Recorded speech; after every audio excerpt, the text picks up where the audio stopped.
हमने तो कहा कि यदि आदिवासियों की जनसंख्या घटी है तो ये भारत सरकार की जिम्मेवारी है कि आज़ादी के बाद इतने पैसे बहाए गए उनके विकास के नाम पर, फिर भी जनसंख्या घट रही, तो चिंता तो भारत सरकार को होनी चाहिए और उस अनुरूप भारत सरकार को कुछ न कुछ एक रास्ता निकालना चाहिए ना। ये खाली कह दिया जाए कि अल्पसंख्यक की आबादी बढ़ गई इसलिए आदिवासियों की जनसंख्या घट गई। रांची में कहाँ से घट गया, धनबाद में कहाँ से घट गया, बोकारो में कहाँ से घट गया, जमशेदपुर में कहाँ से घट गया? कि मुस्लिम आदिवासियों के साथ शादी कर रहे हैं, इस कारण से संख्या घट रही है। अरे उनके मुंह से ही कल छठो न बताया, छठो शादियां हुई हैं संथाल प्रणाम में, उसी से जनसंख्या घट गया। ये कोई मतलब नहीं है, ये राजनीति हो रहा है, कोई बात नहीं। क्या देखिए, एनआरसी लागू होना नहीं लागू होना ये सरकार का नीतिगत बात है, सिद्धांतिक बात है, इसलिए सरकार उसको तय करेगी तो लागू होगा, नहीं करेगी तो नहीं करेगी।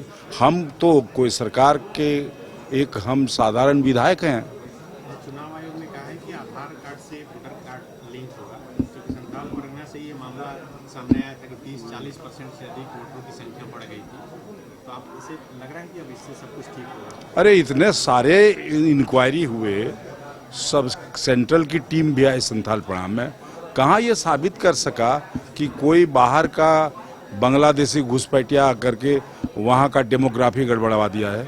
ऐसा तो कहीं कुछ नहीं हुआ। तो देखिए, विधायक हेमलाल मुर्मू इस वक्त यहाँ पर मौजूद थे, जिनका स्पष्ट तौर पर कहना है कि ऐसी कोई भी बात नहीं है। जो लगातार खबरें आ रही है कि आदिवासियों की संख्या जो है वो घटी है और अल्पसंख्यकों की जो संख्या है वो बढ़ी है, तो आपने सुना कि इनका कहना है कि रांची में ऐसा नहीं हुआ है, धनबाद में ऐसा नहीं हुआ है। साथ ही साथ आपने सुना कि इनका स्पष्ट तौर पे कहना है कि संथाल परगना की बात जो ये लोग लगातार उठा रही है राजनीति है। मदन से बातचीत करते हैं कि मदन, एक बार फिर से परिसीमन के साथ साथ एनआरसी और अल्पसंख्यकों की जो संख्या है वो बढ़ी है, आदिवासियों की संख्या घटी है, इसको लेकर अब कहीं ना कहीं आरोप प्रत्यारोप शुरू हो गया है। हेमलाल मुर्मू ने कहा है कि ऐसी कोई भी बात नहीं है, रांची का एग्जाम्पल ले ले, धनबाद का एग्जाम्पल ले ले, कहीं कोई संख्या में इधर उधर नहीं हुआ। देखिए, ये आरोप तो सीधे तौर पर सत्ता पक्ष और विपक्ष के द्वारा आरोप प्रत्यारोप का दौर जो है जारी है, जहां एक तरफ विपक्ष के द्वारा ये कहा जा रहा है कि बांग्लादेशी घुसपैठिए आ गए हैं, आदिवासियों की संख्या जो है वो कम होती जा रही है। ऐसे में अब सत्ता पक्ष की तरफ से ये कहा जा रहा है कि जो बाहरी है उससे अनुपात अगर निकालें तब जाकर के आदिवासियों की संख्या कम हुई है।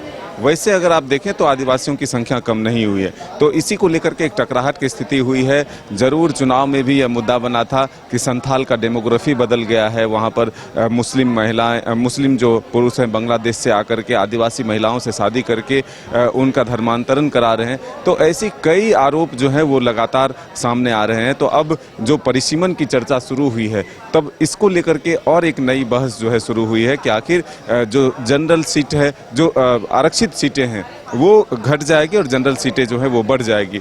इसको लेकर के सत्ता पक्ष और विपक्ष के बीच भी एक बहस की शुरुआत हुई है। कहा जा रहा था मदन कि 2002 में भी इसी तरीके से प्रयास किया गया था, उस वक्त 6 सीटें आदिवासियों की घटी थी। उसके बाद 2008 में भी इस तरीके का प्रयास किया गया। तो चमरा लिंडा ने कल एक बयान दिया, उनका कहना है कि परिसीमन लागू हो लेकिन हम लोगों की तरफ से प्रयास किया जाएगा कि आदिवासी सीट जो है वो ना घटे।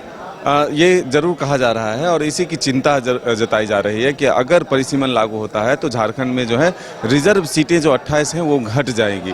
हालांकि सीटों की संख्या अगर बढ़ती है तो उस अनुपात में क्या होता है ये आने वाला वक्त बताएगा, लेकिन फिलहाल एक चर्चा और बहस जो है वो शुरू हुई है कि अगर परिसीमन लागू होता है तो फिर कहीं ना कहीं आदिवासी सीट जो आरक्षित सीटें जो हैं वो कम हो जाएंगी और इसी को लेकर के सत्ता पक्ष जो है इसका विरोध कर रही है।